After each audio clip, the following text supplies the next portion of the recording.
الله الرحمن الرحيم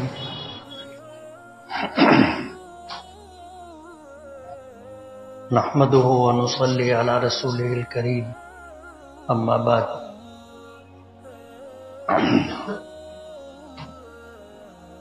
بزرگان محترم اور عزیز دوستوں،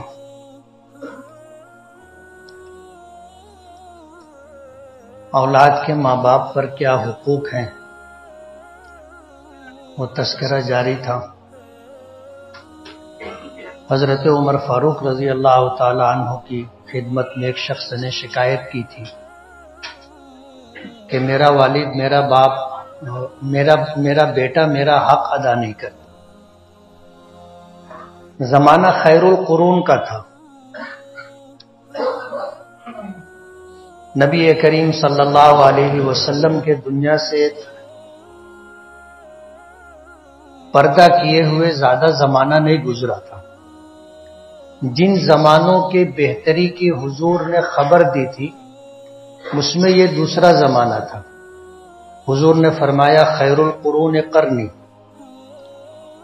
کہ زمانوں میں بہترین زمانہ میرا ہے، ثم الذین یلونہم، پھر میرے زمانے کے بعد جو زمانہ آئے گا وہ بہتر ہوگا، اس کے بعد وہ زمانہ جو اس زمانے سے ملا ہوا ہوگا، یعنی حضور کا زمانہ، پھر صحابہ کا زمانہ، پھر تابعین کا زمانہ۔ تو حضرت عمر کا دور جو تھا یہ خیر القرون یعنی دوسرا بہترین زمانہ تھا۔ حضرت عمر فاروق رضی اللہ تعالی عنہ نے بیٹے کو بلایا اور کہا کہ تیرے باپ نے تیری شکایت کی ہے کہ تو اپنے باپ کا حق ادا نہیں کرتا۔ تو بیٹے نے پوچھا تھا کہ امیر المومنین، ماں باپ کا اولاد پر حق ہے؟ تو حضرت عمر فاروق نے فرمایا تھا کہ ہاں ہے۔ تو اس لڑکے نے پوچھا کہ امیر المومنین، اولاد کا بھی ماں باپ پر کوئی حق ہے؟ کہنے لگے کہ ہاں ہے۔ پوچھا کیا ہے؟ تو حضرت عمر فاروق رضی اللہ تعالی عنہ نے فرمایا پہلا حق کہ انسان اپنی اولاد کے لیے اچھی ماں کا انتخاب کرے، یعنی نکاح کے موقع پر جب بیوی لانا ہو تو یہ بیوی کل اس کے بچوں کی ماں بننے والی ہے۔ یہ پہلا حق ہے بچے کا کہ اپنے لیے نیک بیوی کا انتخاب کرے۔ اب ظاہر بات ہے جو لوگ اس حق کی ادائیگی میں کوتاہی کرتے ہیں انہوں نے پہلے ہی مرحلے پر اولاد کا حق ضائع کر دیا۔ فرمایا کہ اپنی اولاد کے لیے نیک ماں کا انتخاب کرے۔ دوسرے نمبر پر اولاد ہو تو اس کے کان میں، ایک کان میں اذان دی جائے، دوسرے کان میں اقامت کے کلمات کہے جائیں۔ تیسرا حق یہ ہے کہ اس کا اچھا نام رکھے۔ چوتھا حق یہ ہے کہ اس کی بہترین تعلیم و تربیت کرے، اللہ اس کے رسول کی شناخت اور پہچان کرائے، اور پھر جب وہ شادی کے لائق ہو جائے تو اس کا نیک بیوی دیکھ کر، اچھی بیوی دیکھ کر کے اس کا رشتہ لگائے اور اسے کمانے کے لائق بنائے، اسے تعلیم و تربیت کے ذریعے اس لائق بنائے کہ وہ کل ذمہ داری نبھا سکے، اپنی بیوی بچوں کا خرچ اٹھا سکے، اسے کمانے کے لائق بنائے۔ تو پہلا حق یہ ہے کہ اچھی بیوی کا انتخاب۔ تو اس بچے نے حضرت عمر فاروق رضی اللہ تعالی عنہ سے کہا کہ امیر المومنین، میرے باپ نے جو حقوق آپ بیان کیے ہیں اس میں سے کوئی حق ادا نہیں کیا، اور یہ بتایا کہ اس نے ایک مجوسی باندی سے رشتہ کیا جس سے میں پیدا ہوا۔ اب ظاہر بات ہے وہ عورت ایمان سے محروم تھی، اب باندی تھی، خرید کر کے اسے لایا گیا، باندی تھی، باندی کے پیٹ سے یہ بچہ پیدا ہوا، تو ماں ایمان والی نہیں تھی، آتش پرست تھی۔ اور پھر اس بچے نے کہا کہ میرے باپ نے میرا نام جعیل رکھا ہے، میں نے بتایا تھا کہ ایک کیڑا ہوتا ہے جو گندگی کا کیڑا ہوتا ہے. میرا باپ میرا نام جوائل رکھا ہے اور میرے باپ نے میری کوئی تعلیم و تربیت کی فکر نہیں کی. نہ مجھے اس نے تعلیم دی اور نہ اس نے صحیح معنوں میں میری تربیت کی. حضرت عمر فاروق رضی اللہ تعالی عنہ نے اس کے باپ کو بلایا اور بلانے کے بعد کہا کہ تو نے اولاد کا حق پہلے ضائع کیا ہے، اولاد تیرا حق بعد میں ضائع کر رہی ہے. تو نے پہلے اپنی اولاد کا حق ضائع کیا. بیوی کے انتخاب کے لیے، اپنی اولاد کے انتخاب کے لیے اچھی بیوی، شریعت کی رہنمائی کہ تنکح المرأۃ لاربعین لمالہا ولجمالہا ولحسبہا ولدینہا فاظفر بذات الدین تربت یداک. حضور نے فرمایا کہ لوگ دنیا میں 4 چیزیں دیکھ کر کے رشتہ کرتے ہیں. جن کو مال پسند ہوتا ہے وہ مالداری دیکھ کر کے نکاح کرتے ہیں. جن کو حسن و جمال پسند ہوتا ہے وہ خوبصورتی دیکھ کر کے نکاح کرتے ہیں. جن کو خاندان اور حسب و نسب سے تعلق ہوتا ہے، جس کو مقدم رکھتے ہیں، وہ خاندانی لوگوں کو تلاش کرتے ہیں اور ایسے خاندان سے رشتہ اور تعلق بناتے ہیں. اور حضور نے فرمایا چوتھے لوگ سماج، اور سماج میں ایک طبقہ ایسا بھی ہے جو دینداری دیکھ کر نکاح کرتا ہے، مالداری دیکھ کر نکاح ہوتا ہے، حسن و جمال دیکھ کر نکاح ہوتا ہے، خاندانی حسب و نسب دیکھ کر نکاح ہوتا ہے اور دینداری دیکھ کر نکاح ہوتا ہے. حضور نے فرمایا فاظفر بذات الدین، دینداری دیکھ کر نکاح کر کامیاب ہو جائے گا. کامیابی کی ضمانت اور کامیابی کی خوشخبری پیشن گوئی خود نبی کریم صلی اللہ علیہ وسلم نے کی ہے. مال کے تعلق سے فرمایا المال غاد و راحل، مال آنے جانے والی چیز ہے، کسی کے پاس رکتا نہیں ہے. مال کسی کے پاس رکتا نہیں ہے، اور جو روک کے رکھ لے تو مال اس کے لیے کارآمد نہیں رہتا. آپ 2-5 لاکھ روپیہ کاغذ میں لپیٹ کر کے کہیں رکھ دو، ظاہر بات ہے آپ کو نہ چائے ملے گی، نہ کپڑا ملے گا، نہ راحت ملے گی، کچھ نہیں ملے گا. پیسہ ہے لیکن جب تک اس کو خرچہ نہیں کرو گے آپ کا کام نہیں بنے گا.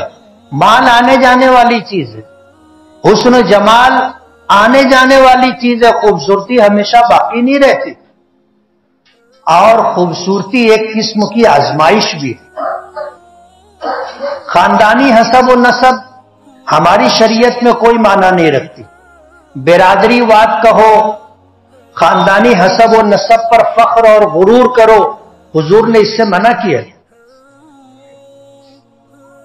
آخری بات جو حضور نے فرمائی ہے اس سے آپ اندازہ کر سکتے ہیں کہ اپنی بیٹی حضرت فاطمہ رضی اللہ تعالی عنہا کو حضور نے فرمایا تھا کہ بیٹی اعملی، عمل کر، نیکی کر، تیرا میری بیٹی ہونا تجھ کو کام نہیں آئے گا.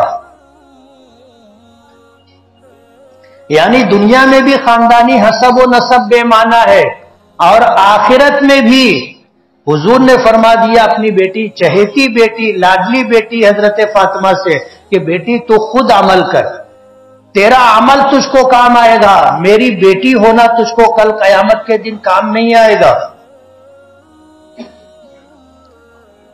اصل چیز دینداری ہے جو ہمارے اور آپ کے دنیا میں آنے کا مقصد ہے. اللہ نے ہمیں کیوں بھیجا دنیا میں؟ بے شمار مخلوقات اللہ نے پیدا کی تھی، انسان اگر نہیں بھی ہوتا تو یہ دنیا رہتی، اور ہمارے جیسے کروڑوں لوگ آئے چلے گئے، کسی کے آنے سے اور کسی کے جانے سے کوئی فرق نہیں پڑتا، کوئی فرق نہیں پڑتا. حضور پاک صلی اللہ علیہ وسلم کے یہاں حضرت ماریہ قبطیہ رضی اللہ تعالی عنہا کے بطن سے ایک بیٹے پیدا ہوئے تھے، حضرت ابراہیم. جس دن ان کا انتقال ہوا اس دن سورج گرہن تھا. لوگوں میں یہ بات چلنے لگی کہ حضور کے بیٹے کا انتقال ہوا ہے اس لیے سورج گہر ہے۔ زمانہ جاہلیت قریب ہی تھا، حضور نے لوگوں کو مسجد میں جمع کیا اور منبر پر کھڑے ہو کر کے فرمایا تھا کہ ان الشمس والقمر آیتان من آیات اللہ، کہ سورج اور چاند اللہ کی نشانیوں میں سے ایک نشانی۔ اور پھر حضور نے فرمایا لا تنکشفان لأحد او لموتہ، کہ یہ چاند اور سورج کسی کے آنے سے اور کسی کے جانے سے، یعنی کسی کی پیدائش سے اور کسی کی موت سے گہناتے نہیں ہیں، یہ اللہ کی قدرت ہے۔ جبکہ حضور نے اپنے اس بیٹے کے متعلق فرمایا تھا کہ اگر یہ زندہ رہتا تو نبی ہوتا، اور اللہ نے نبوت کا سلسلہ آپ پر ختم کر دیا تھا، اس لیے دودھ پینے کے زمانے میں اس بچے کو اللہ نے اپنی جوار رحمت میں بلا لیا۔ پھر حضور نے فرمایا کہ کسی کی ولادت سے اور کسی کی موت سے آج دنیا کے اس نظام پر کوئی فرق نہیں پڑتا۔ ہمارے جیسے کروڑوں لوگ آئے، ہم سے اچھے تھے، ہم سے زیادہ صلاحیتوں والے، ہم سے زیادہ طاقت و قوت والے، گزر چکے لوگ، مال و دولت میں بھی ہم سے پہلے ہم سے بڑے لوگ گزر چکے۔ تاریخ اٹھا کر کے دیکھیں، ماضی میں کچھ لوگوں کے پاس اتنی دولت تھی کہ آج دنیا کے جو ٹاپ 10 لوگ بولو، ان میں 1 نمبر کا جو شخص بولو، مالداری میں اس کے مقابلے میں بہت چھوٹا ہے۔ اتنا مال لوگوں کو دیا گیا۔ قارون کو اللہ نے کتنا مال دیا؟ 70 اونٹوں کے اوپر اس کے خزانے کی چابی اور کنجیاں لد کے جاتی تھی۔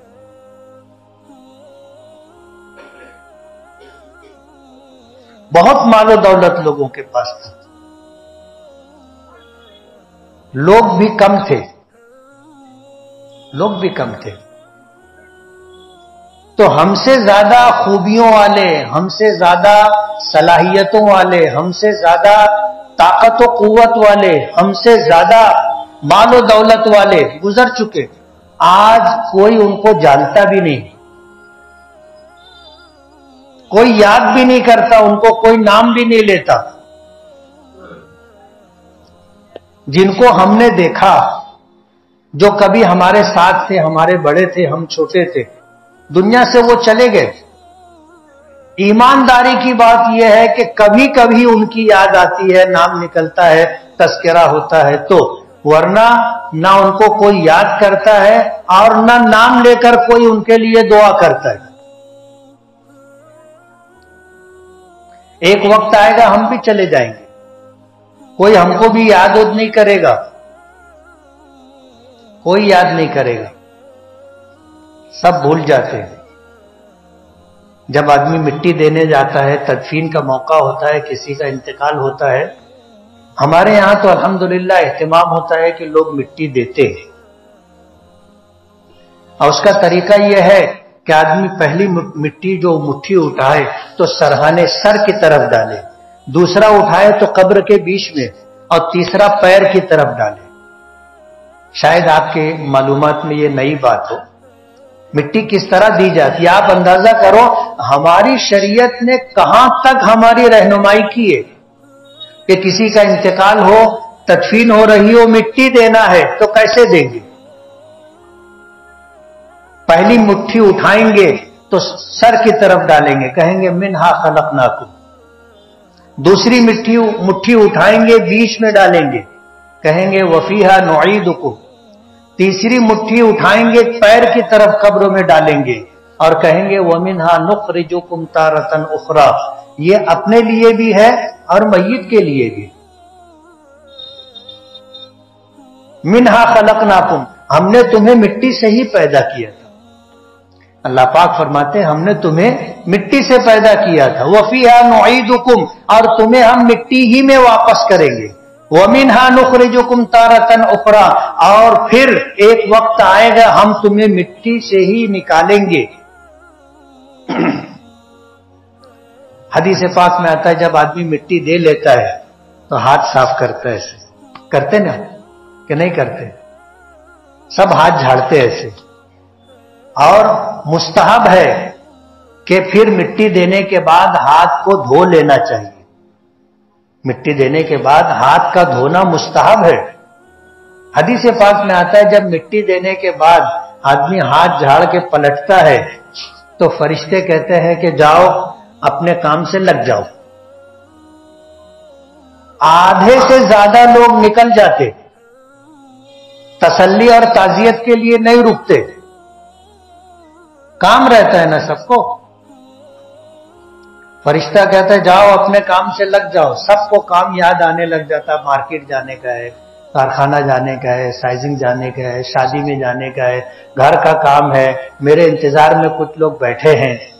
سب کو کام یاد آتا ہے اور سب جلدی سے جلدی تھوڑا نظر بچا کے نکلتے ہیں. ادھر ادھر دیکھتے ہیں پھر نکلتے ہیں. کچھ لوگ پہلے نکل جاتے, کچھ لوگ پیچھے رک جاتے کہ تسلی کے لیے لوگ بیٹھیں گے پھر اپنے.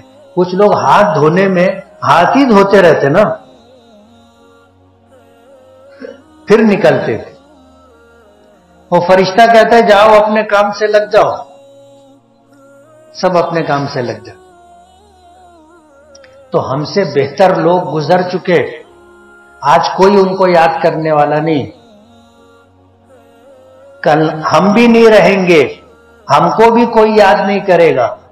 کامیاب ہے وہ شخص جو دنیا سے اس حال میں جائے کہ اللہ کا حق ادا کر چکا ہو, بندوں کا حق ادا کر کے فارغ ہو چکا ہو. اس حال میں آدمی مرے کہ کسی کا لینا دینا اس کے ذمہ نہ ہو. اللہ کا حق ایسا ہے اللہ معاف کر دیں گے. ہماری کوشش ہے کہ ہم اللہ کے عائد کردہ احکامات کو پورا کریں, لیکن اللہ کا حق کوئی ادا نہیں کر سکتا.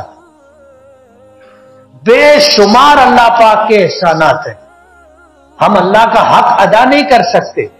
ہاں اللہ نے وعدہ کیا ہے ان اللہ لا یغفر ان یشرک بہ ویغفر ما دون ذلک لمن یشاء.